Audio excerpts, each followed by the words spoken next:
There will be no new events at this year's Reggae Jamming JISA Prep School Track and Fields Championships, which will be held from May 16 to 18 at the National Stadium. But there could be challenges for the organizers, as the Stadium East field will not be available for warm-up due to the CONCACAF Championships. According to Meet Director Cortland Suarez, they have put things in place to make it work.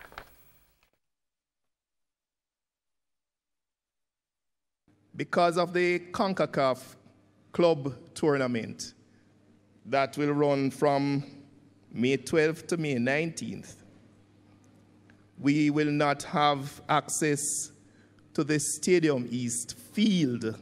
Please listen to me carefully. We will not have access to the Stadium East field for use as our athletes' village.